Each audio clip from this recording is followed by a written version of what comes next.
stood at the observation window of Station Axis 7, watching the ships come and go. He had been a diplomat for Earth for 12 years now. His job was simple: keep the peace, make trade deals, and smile at aliens who looked nothing like humans. The station floated in neutral space, a place where all species could meet without fear.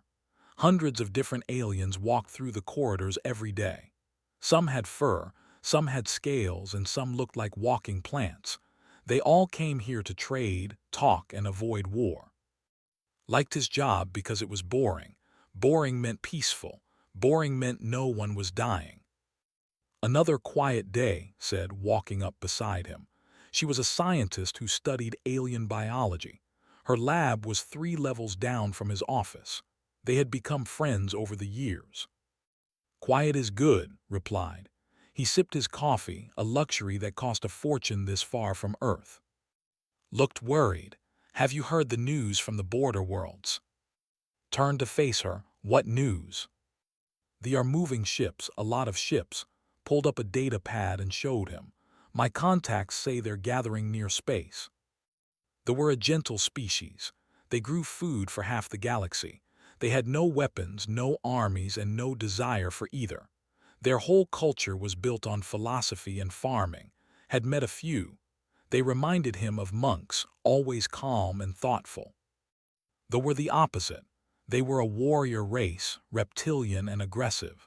They respected only strength. For years they had been pushing at the borders, testing the Galactic Concordat's patience. "How many ships?" asked. 200 warships, maybe more." Felt something cold settle in his stomach. That was an invasion force. Have they been told? "They know. They've asked the Concordat for help." And looked away. The Concordat said no, non-interference treaty. No one can get involved unless they fight back first. "They can't fight back. They don't know how." "I know." Set down his coffee. It suddenly tasted bitter. "So the Concordat is going to let them die." "It looks that way."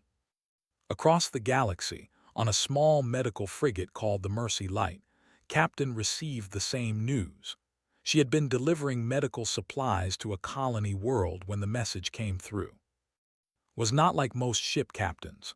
She had trained as a doctor before joining the fleet. Her ship was small, only 40 crew members, and it carried medicine instead of weapons. At least, that was what everyone believed. "Captain, are you seeing this?" Her first officer pointed at the screen. It showed the distress call, broadcast on all frequencies. "We cannot fight," the message said. "We have never known war. We beg anyone who can hear this, please help us. They are coming, please.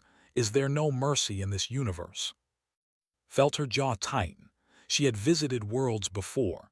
She had walked through their gardens and eaten their food. They had welcomed her with open arms, asking nothing in return. Captain was waiting for orders. "Set course for Earth space," said quietly. "Earth, but they are." "I know where they are, but we need to go home first." Something in her voice made stop arguing. He had served with for 5 years, and he knew that tone. It meant she knew something he didn't. Back on Axis 7, was in his office when his computer chimed. Incoming message, maximum encryption, Earth Command. His hand shook slightly as he opened it.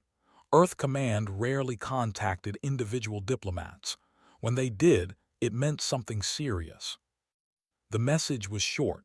Request acknowledged, authorization granted, Protocol 7 activated, we're coming. Protocol 7 had heard of it only once during his training. It was buried deep in the diplomatic handbook in a section marked Emergency War Powers. He had never thought he would see it used. He stared at the message for a long time. Then he encrypted his computer, locked his office door, and went to find. She was in her lab, looking at medical records on a holographic display. When entered, she was studying human biology files. "I've been thinking about something," said without looking up. "Do you know why humans are so good at medicine?" "We care about helping others," guessed. "No, I mean yes, but that's not why we're good at it." She turned to face him. "We're good at medicine because we're good at hurting people. You can't fix a body unless you understand how to break it." Felt uneasy. "Why are you telling me this?" "Because I've been comparing human biology to other species, every species in the galaxy, and I found something terrifying." "What?" "Humans are built to survive things that would kill anything else. We have backup organs. We can go days without food or water. We heal from injuries that would cripple other races. Our bones are denser than battle armor." She paused. "And that's not even the worst part." "What's the worst part?" "Our reaction time, our pattern recognition, our ability to track and hunt. If humans evolved on any other planet, we would be classified as an apex predator species, a dangerous one." Was quiet for a moment. "I received a message from Earth Command. And they're coming. The military is coming." His eyes widened. "How many?" "They didn't say. But I don't think anyone in the galaxy knows what human military actually is." "What do you mean?" "We've been out here for 200 years. In all that time, how many wars have humans fought?" "None." "Exactly. Everyone thinks we're peaceful. Everyone thinks we're traders and doctors and diplomats. Looked out the window at the stars. But what if we're not peaceful? What if we're just controlled?" "Understood. You think we've been hiding what we really are." "I think they begged for mercy. And I think something very old and very dangerous just woke up to answer them." In space, the first ships crossed the border. They ignored all hails, all attempts at negotiation. They simply appeared above 3 farming worlds and opened fire. They had no shields, no weapons, no defenses. Cities burned. Millions died in the first hour. And across the galaxy, human ships began to move. They emerged from ports and stations, from trade routes and medical missions. They came from Earth itself, ships that no one had seen before, carrying weapons that no one knew existed. The prey had called for help. The monsters were coming. And the galaxy was about to learn what humans really were. Commander stood on the bridge of the Indomitable and watched the stars bend around his ship. They were traveling faster than light, moving through slip space toward territory. Behind him, 300 warships followed in formation. "ETA to space?" he asked. 4 hours, Commander," replied Lieutenant. The young officer looked nervous. He had every right to be. This was the first time the Terran Defense Fleet had mobilized in 2 centuries. Was 53 years old. He had spent his entire career preparing for a war that never came. He trained crews on ships that everyone believed were medical vessels or cargo haulers. He ran drills that were classified at the highest level, and he waited. The waiting was over. "Status of the fleet?" asked. "They've occupied 3 worlds. Total casualties estimated at 15 million and rising." His voice was flat, controlled, but could see his hands gripping the console too tightly. "Show me the footage." The main screen changed. It showed a city burning. Buildings collapsed. People ran through the streets trying to escape. Soldiers walked through the ruins, firing at anything that moved. They didn't fight back. They couldn't. They didn't even know how to hold a weapon. In the background, a child cried next to what looked like its parent. The footage cut off. The bridge was silent. 60 crew members, all human, all watching. None of them spoke. Finally said quietly, "How long until weapons are ready?" "Already ready, sir." Engineer sat at her station, fingers moving across controls. "All ships reporting weapons hot. We've been ready since we left Earth." That made several crew members look up in surprise. The Indomitable was supposed to be a colony transport ship. Its official records said it carried farming equipment and medical supplies. Those records were lies. Continued, "Shall I drop the camouflage protocols?" "Not yet. Let's see if they are smart enough to leave without us asking twice." 2 hours later, the human fleet emerged from slip space at the edge of territory. They appeared all at once, 300 ships materializing like ghosts. The fleet detected them immediately, listened as their communications lit up with confusion. Unknown ships detected. Identify them. Checking databases, they're human vessels, Terran registry. There was a pause, then laughter, actual laughter on the command channel. Humans, the merchants, what are they going to do, negotiate us to death? More laughter. Kept his face neutral. Open a channel, all frequencies.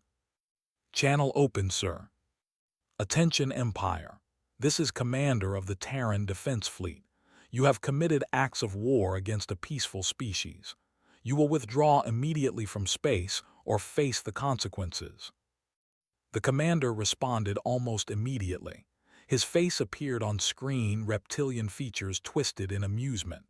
Terran Defense Fleet, I've seen your ships, cargo haulers and hospital boats. Go home, humans. This doesn't concern you. Last warning, withdraw now. Or what, you'll throw medicine at us. The commander's officers laughed in the background. Humans are weak. Everyone knows this. You have no weapons, no warriors, no stomach for war. Go back to counting your credits. Looked at, the lieutenant's face had gone pale, but not with fear, with rage. Sir, said voice shaking, request permission to speak to them. Granted. Leaned into the communication channel. You don't understand, we're not weak. We're not merchants playing soldier. We chose peace. There's a difference. What difference? The mocked. You're a warrior race because you have to be, because that's all you know. His voice dropped lower.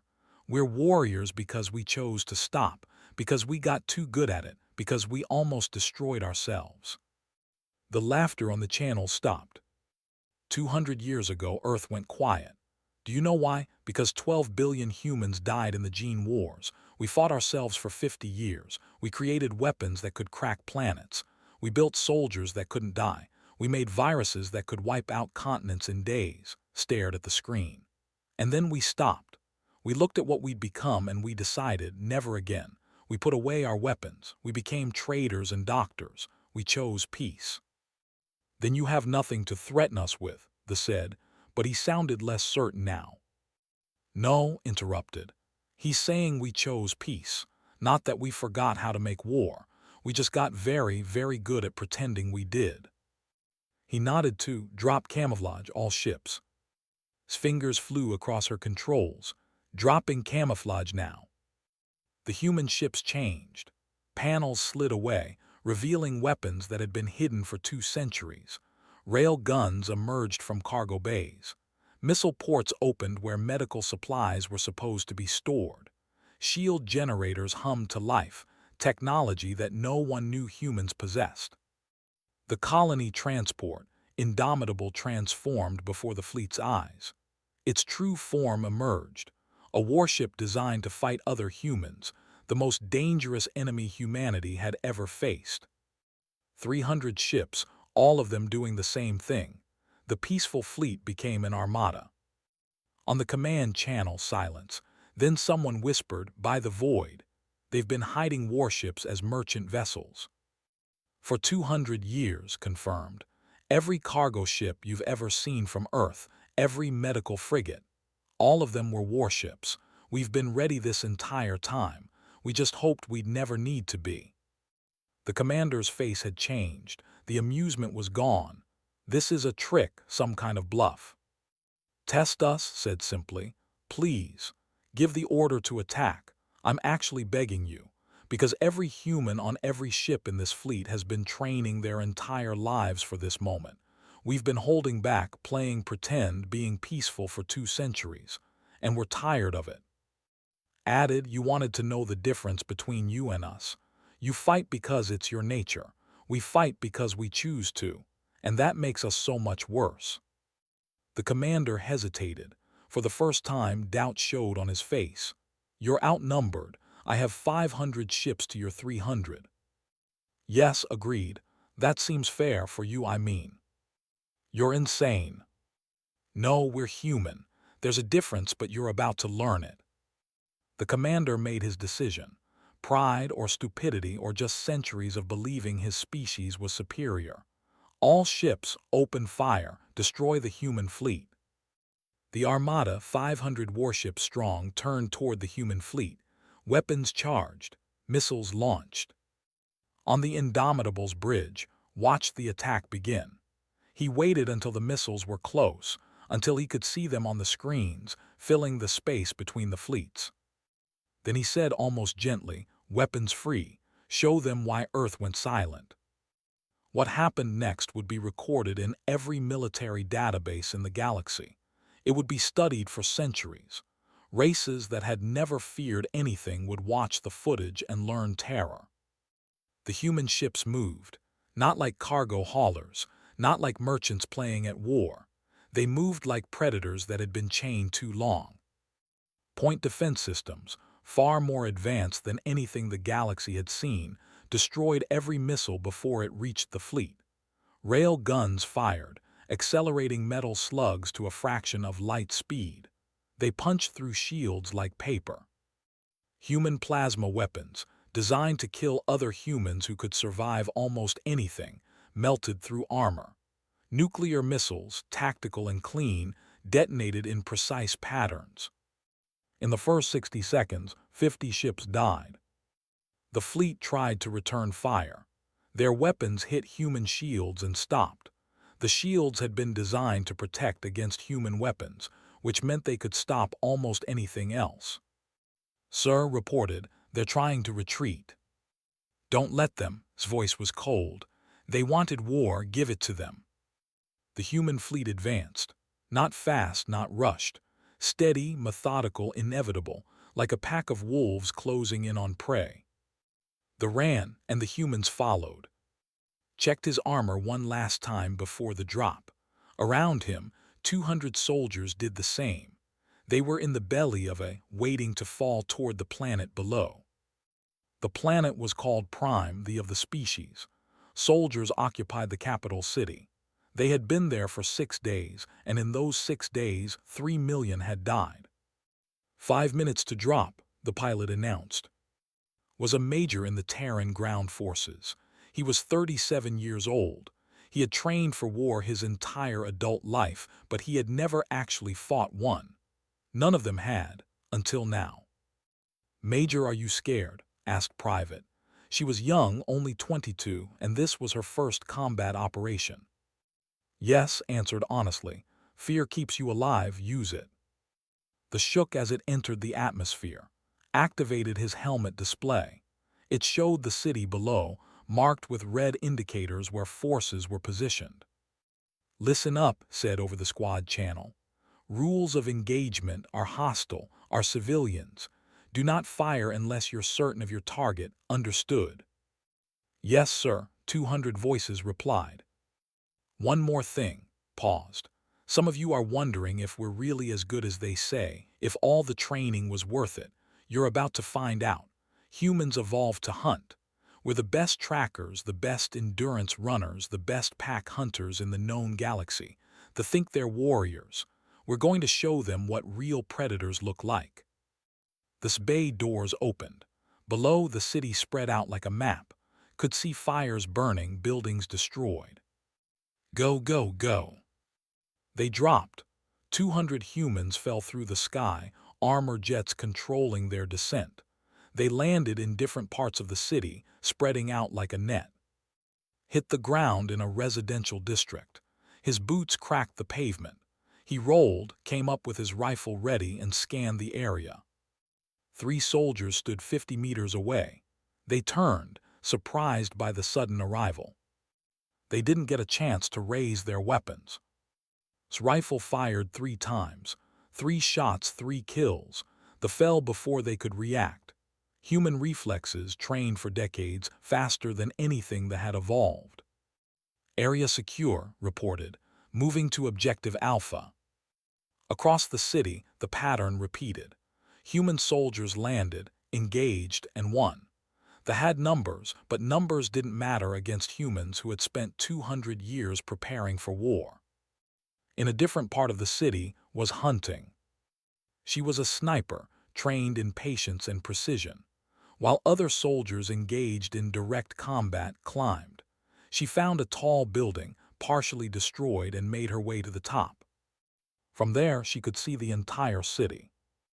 Her rifle was custom-built, designed for extreme long-range shooting. The scope used sensors that could detect heat, movement, even heartbeats. Human technology kept secret for centuries. Settled into position and began marking targets. An officer giving orders to his troops. Distance, 800 meters. Wind, 3.2 meters per second from the west. Elevation angle, -12 degrees. Adjusted her aim. Her heart rate slowed. Humans could control their breathing, their pulse, their body temperature. It was part of what made them good hunters. She fired. The officer's head snapped back. He fell. His soldiers looked around, confused. They couldn't tell where the shot came from. Was already aiming at the next target. Over 3 hours, she eliminated 17 soldiers. None of them ever saw her. They just died, one by one, picked off by a predator they couldn't detect. On the ground, Medic was doing something they didn't understand. He was fighting and healing at the same time. Ran through a damaged hospital where we're hiding. Soldiers were trying to break in. Reached the entrance just as they breached the doors. He threw a grenade. The stumbled, blinded, moved through them like water, his combat training automatic. He disabled 2 soldiers with strikes to nerve clusters, shot a third and kicked a fourth through a wall. The fight lasted 8 seconds. Then holstered his weapon and ran to the cowering in the corner. "I'm human, I'm here to help. Are any of you injured?" A child was bleeding from a wound in its side. Pulled out medical supplies and began treating it, hands steady despite having just killed 3 beings. "You're safe now," he told them. "We won't let them hurt you anymore." A elder stared at him with wide eyes. You killed those soldiers so easily, without even thinking." "I know," finished bandaging the child. "I'm sorry you had to see that, but they were going to hurt you and I couldn't allow that." "Are all humans like you, able to heal and harm in the same breath?" "Look sad. Yes, we learn to do both, we have to." The battle for the city continued through the night. They tried to regroup, tried to organize a defense. It didn't work. Humans hunted in the dark. They could see in low light, could track by sound and smell. They used to direct combat, couldn't adapt to guerrilla warfare. By dawn, the commander in the city tried to surrender. He raised a white flag, the universal signal for peace. Walked toward him, rifle lowered but ready. "You wish to surrender?" "Yes, we yield. We surrender to the human forces." The look defeated. "We didn't know. We thought you were weak." "We are weak," said. "Compared to ourselves, but compared to you, you never had a chance. Will you accept our surrender?" Thought about the 3 million who died. He thought about the children killed, the civilians murdered.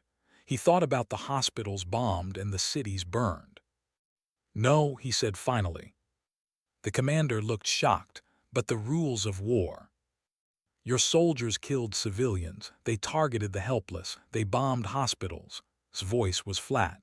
"You wanted war, you begged for it when you attacked peaceful farmers. Now finish what you started. You can't do this, it's against." "Against what?" "The laws you ignored when you slaughtered millions." Turned away. "You have 2 choices.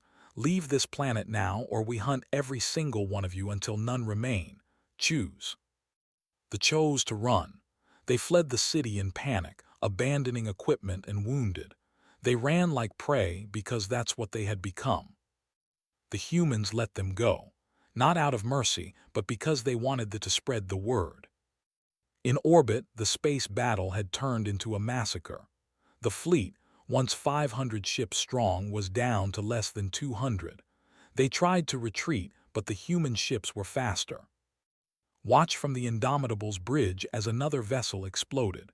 Status: "Enemy fleet is broken, sir," reported. "They're fleeing in all directions." "Let them run, we've made our point." Sir, the Galactic Concordat is demanding we stand down. They say we're violating about 40 different treaties. Smiled without humor. Tell them we'll stand down when they leave space, not before. A message came through from one of the other human ships. It was Captain on the Mercy Light. Commander, I'm landing medical teams on the surface. They need help.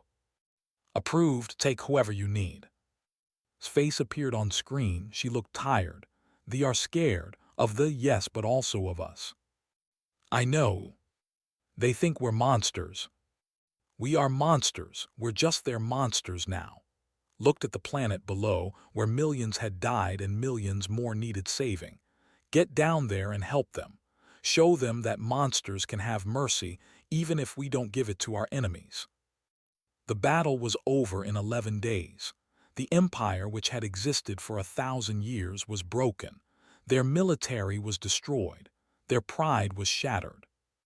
And the galaxy learned a terrible truth. Humans were the apex predators of the universe. They had just been pretending otherwise. The prey had called for help, the monsters had answered, and nothing would ever be the same. Stood in the Galactic Concordat Council chamber for the first time in his career. Around him, representatives from 40 different species sat in a circular arrangement. All of them were staring at him. He was the only human in the room. Ambassador, said the council speaker, a tall being named, your species has violated 17 major treaties and 43 minor ones. You have engaged in unauthorized military action. You have destroyed a sovereign fleet. You have. We saved an entire species from genocide, interrupted. The chamber went silent. No one interrupted the speaker. His mandibles clicked in irritation. That is not the point. The Galactic Concordat has rules, rules that prevent chaos, rules that maintain peace. Your rules allowed them to slaughter 15 million before we arrived, said. Your peace was built on watching the innocent die. We cannot interfere in sovereign conflicts. They had no conflict, they had an execution, looked around the chamber. Where were you? Where were any of you when the distress calls came, when they begged for mercy? A reptilian ambassador stood up. The humans had no right to interfere. Someone had to. You've shown your true nature, another voice called out. You're warmongers, killers. Yes, agreed calmly. We're very good at killing. We spent 200 years hiding it from you, but now you know. The question is, what are you going to do about it? The chamber erupted in argument. Some species wanted humans expelled from the Concordat. Others wanted trade sanctions. A few, quietly, wanted human protection for themselves. Called for order. The Council will vote on sanctions against Earth, but first we want answers. What exactly are you? Before could answer, a new figure entered the chamber. It was a human intelligence officer. He carried a data pad and walked with the calm certainty of someone who knew secrets. I can answer that, said. May I present evidence to the council? Looked annoyed but nodded. Proceed. Activated a holographic display. It showed Earth rotating slowly. This is our home. Gravity 3 times galactic standard. Atmospheric oxygen content 21% toxic to most species here. Average temperature range -89 to +58 Celsius. Images flashed across the display. Sharks, lions, bears, snakes. This is our wildlife. These are the creatures we evolved alongside. Every single one of them could kill most species in this chamber. More images, diseases, viruses, bacteria. These are our microorganisms. They're the reason most aliens can't visit Earth without hazard suits. Our immune system fights threats that would kill you in hours. What is your point? Demanded. My point is that Earth is classified as a Class 9 death world by your own standards. Only 2 other known planets have higher danger ratings. We evolved to survive in hell. That's what we are. Change the display. It showed human soldiers in combat. But that's not the scary part. The scary part is what we did to ourselves. The display showed cities in ruins, mushroom clouds rising, bioweapon casualties. 247 years ago, Earth had 12 billion humans. We were expanding into space. We were united. And then we discovered genetic engineering. The gene wars began over resources and ideology. They ended because we ran out of people to kill. In 50 years, we lost 12 billion lives. 12 billion. The chamber was completely silent now. We created enhanced soldiers who didn't need sleep. We made viruses that targeted specific genetics. We built weapons that could burn continents. We did this to ourselves, to our own species, and we did it for 50 years. His voice was quiet. When it finally ended, the survivors looked at what we'd become. We made a choice. We disarmed. We hid our military technology. We became traders and doctors. We pretended to be peaceful. Why? Someone asked. Because we were terrified of ourselves. We knew what we were capable of, so we locked it away and hoped we'd never need it again. Looked at, and then the called for help. Spoke up. You had 300 years to build a civilization without predators. You made rules that assumed everyone was reasonable. You forgot that sometimes there are wolves, and when wolves come, you need something stronger to stop them. You're saying you're stronger than wolves? Asked. We're saying we are wolves. We're just wolves who learn to wear sheep's clothing. Paused. Until someone hurts the sheep, then the clothing comes off. In another part of the station, investigator was reviewing war crime reports. She was a human who specialized in documenting atrocities. Her job was to gather evidence for tribunals. She wished she wasn't so good at it. The reports from Worlds were horrific. They hadn't just attacked military targets. They had specifically targeted civilians, children, medical facilities. It was systematic, deliberate. Found something that made her stop reading. A classified military report captured during the battle. It detailed biological weapons tests. They had been testing new bioweapons on civilians, children specifically, because their biology was similar to other prey species. Felt sick. She encrypted the file and sent it to Commander with one word attached: evidence. On the Indomitable received the file. He read it. Then he read it again, hoping he had misunderstood. He hadn't. He said quietly, "Sir, send this to every ship in the fleet. Make sure every human soldier sees it." Sir, is that wise? This kind of information might. They need to see what we're fighting, what we stopped. His voice was hard. Send it. Sent the file. Within an hour, every human in the fleet knew what they had been doing.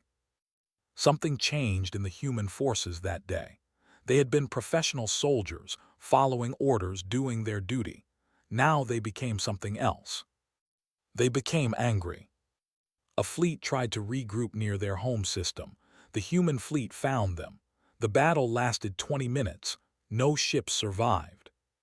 The government sent a message, begging for peace talks, responded with silence and more attacks.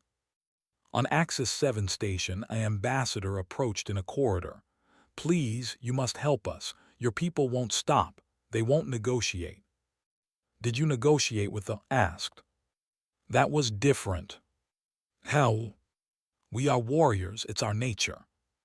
Looked at him with something like pity. "You keep saying that it's your nature to fight. Do you know what our nature is?" "No." "Neither do we. Not really. We spent 200 years trying to find out if we could be better than our worst impulses, and we were doing pretty well." She started to walk away. "Then you hurt children to test weapons. You killed civilians for sport. You made us remember what we're capable of when we stopped trying to be better." "What are you saying?" "I'm saying you didn't fight our military. You fought our discipline, our self-control, our mercy." Stopped and looked back. "Now that's gone. Now you're fighting actual humans, and you should be very, very afraid." The Empire formally surrendered 8 days later. They had no choice. Their military was destroyed. Their economy was collapsing. Their people were terrified. The surrender terms were delivered by in the council chamber. They were harsh. Total disarmament. War crimes tribunals for all officers involved in operations. Reparations to the people for 3 generations. Military is dissolved permanently. You can't do this, a delegate protested. You're destroying our entire civilization. You destroyed 15 million lives, said without emotion. You tested weapons on children. This is mercy. Be grateful we're giving you that much. The council must intervene. Turn to face the council. Will you tell us we're being too harsh? Will you tell us we should show more mercy to people who showed none? No one spoke. I thought not, looked back at the delegate. You have 24 hours to accept the terms. If you refuse, we continue what we started, and next time we won't stop at your military. The accepted. That night found on the observation deck. She was watching the stars, looking tired.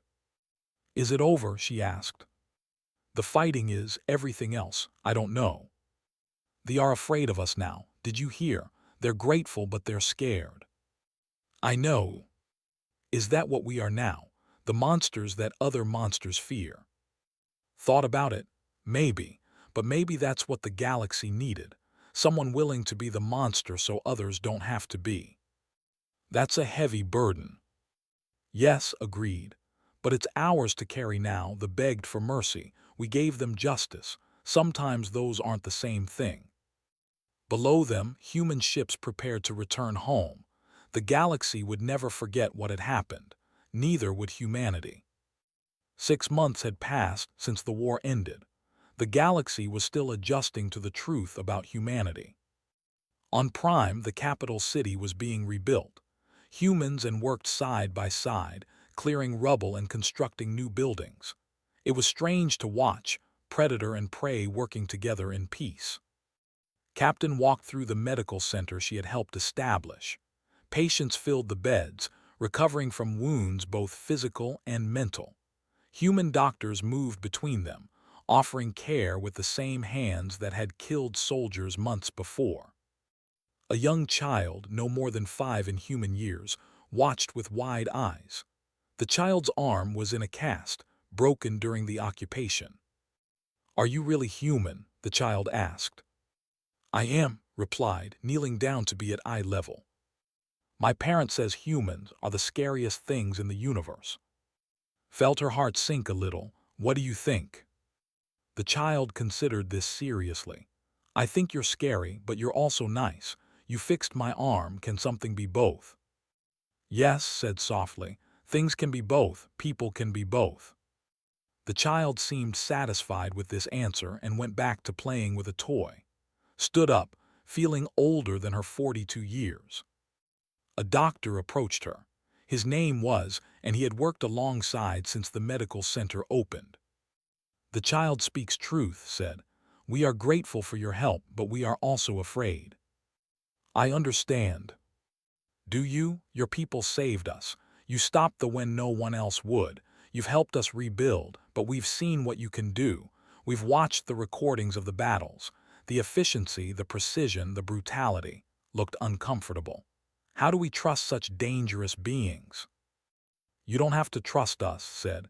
You just have to understand us. We're dangerous, yes, but we choose who we're dangerous to.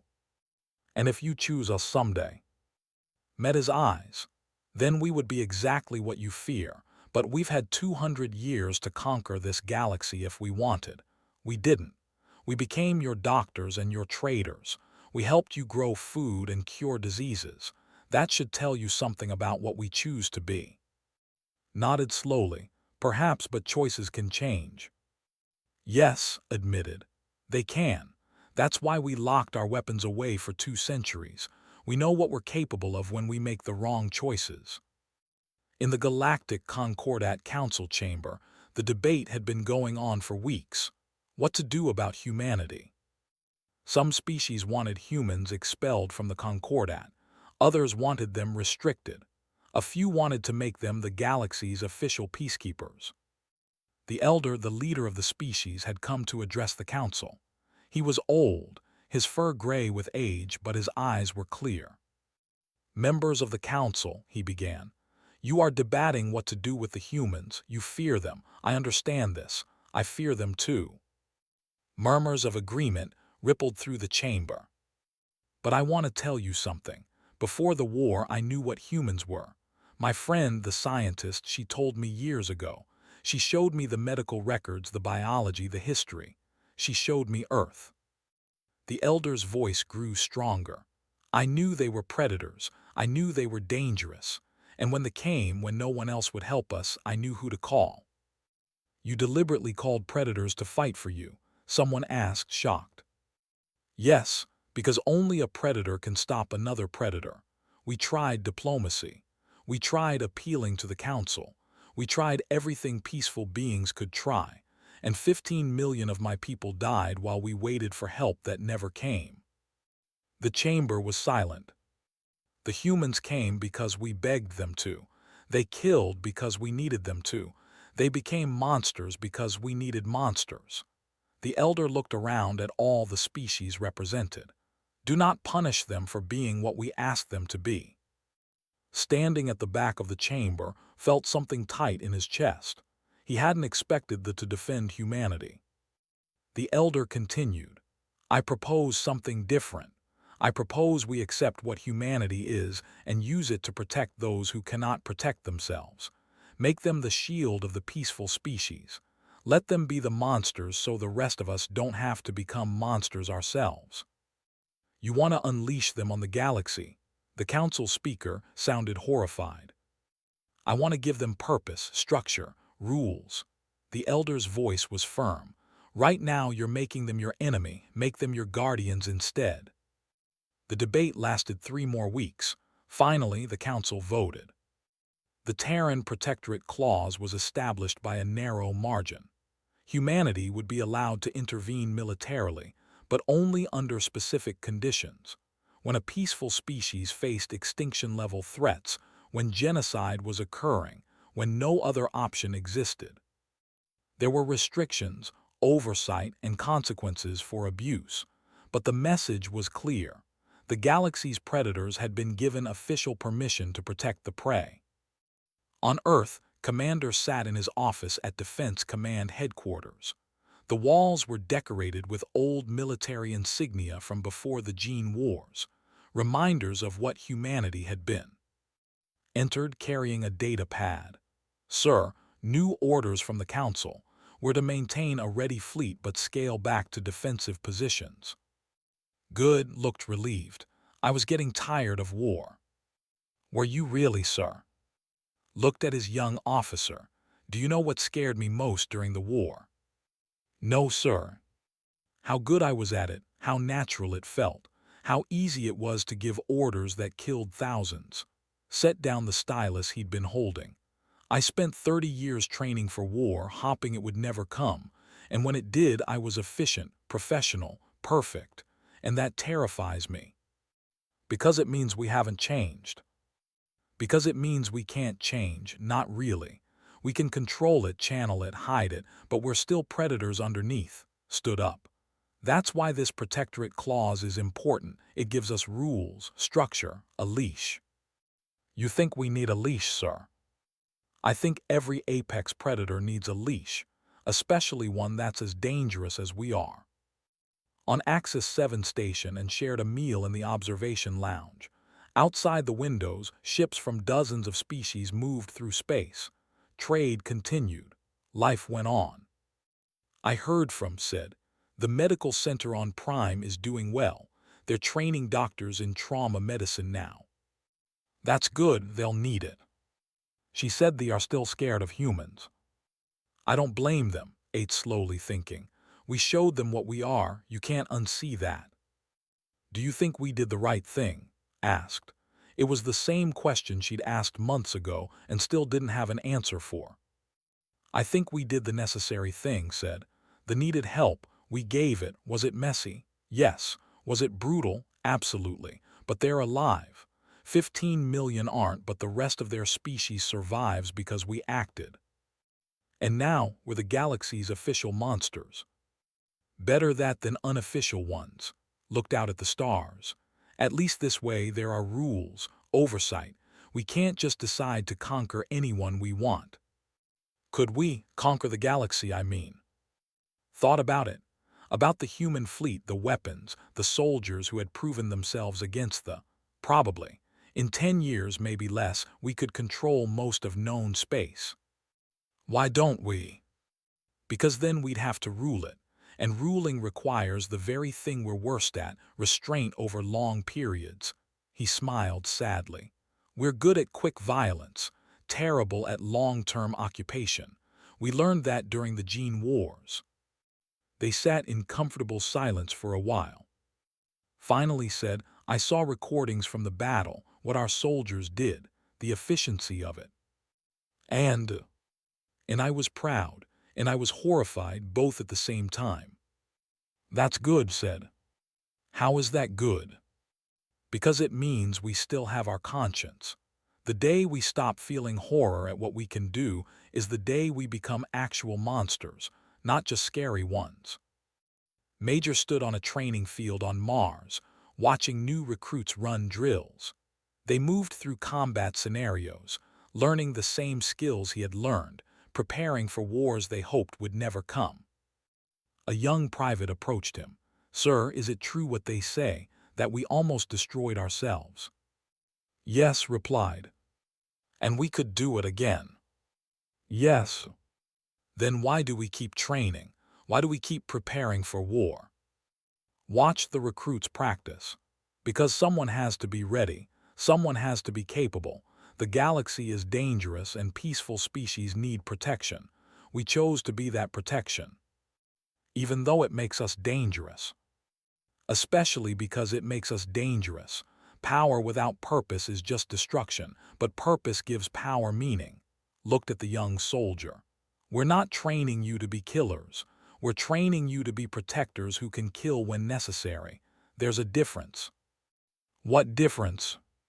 Killers enjoy violence. Protectors regret it. As long as you remember to regret it, you'll be fine. On Prime, the sun was setting over the rebuilt city. The child with the broken arm stood with its parent, watching human ships leave the planet. The medical mission was complete. Will they come back? The child asked. If we need them, the parent replied. If something bad tries to hurt us again. Good, the child waved at the departing ships. I hope we don't need them, but I'm glad they exist. The parent looked down, surprised. You're not afraid anymore. I'm still afraid, but Healer said it's okay to be afraid of something and still trust it. She said humans are afraid of themselves too. That's why they try so hard to be good. The parent considered this. Perhaps the child understood something the adults had missed. In the council chamber, gave his final report to the Concordat. Humanity accepts the terms of the Terran Protectorate Clause. We will maintain a defensive fleet. We will respond to extinction-level threats against peaceful species. We will follow the rules you've established. And if you decide to break those rules, asked. Then you'll have a problem, admitted. But you had that problem already. At least now you know about it. That is not reassuring, Ambassador. It's not meant to be, it's meant to be honest. Looked around at all the species present. You wanted to know what we are. Now you do. We're the most dangerous species in the known galaxy. We're predators who learn to control themselves. We're monsters who chose mercy. And you'll stay that way. As long as the choice remains ours, yes. We'll be the shield for those who need one. We'll be the sword for those who can't wield one. And we'll be the reminder that in a dangerous universe, sometimes you need dangerous friends. Is that a threat? No, said simply. It's a promise. The begged for mercy. We answered. The next time someone begs for mercy, we'll answer again. Not because we want to, but because someone has to, and it might as well be us. Years later, Young would grow up hearing stories about the human protectors. They would learn to be both grateful and cautious. They would understand that the universe was dangerous, but that dangerous could also mean safe, if pointed in the right direction. And humanity. Humanity continued to be what it had always been, a species trying to be better than its nature, succeeding most days, and failing just often enough to remember why it tried at all. The monsters had mercy. That was the terrifying part, because monsters with mercy were still monsters. They had just chosen to use their teeth to protect rather than prey upon, and the galaxy learned to be grateful for small mercies like that.